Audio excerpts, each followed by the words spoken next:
Tila handang tuparin ni FPJ Batang Quiapo lead actor, director Coco Martin ang hiling ng batikang aktres na si Gina Pareño na muling makabalik sa pag-arte. Sa ulat ng ABS-CBN News nitong Martes, sinabi ni Coco na mahal daw niya si Gina at parang lola na nga niya ang turing.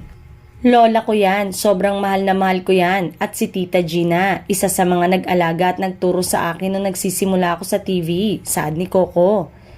Talagang kung ano ako ngayon, isa sa mga disiplina ko yung pagtutok ko sa trabaho, yung characterization. Galing sa kanya. Dagdag pa niya, dati, imbis makipagkwentuhan ako sa labas sa mga co-actors ko, tatawagin ako niyan sa tent tapos sabi sa akin, halika dito, magbasa ka ng script. Ganon kahigpit yan. Kaya nga lola. Pero sa ngayon, tila hindi palang mabigyan ni Coco ng trabahong batikang aktres dahil gusto niyang pag-isipang mabuti kung paano mabibigyang halaga ang karakter na gagampanan nito.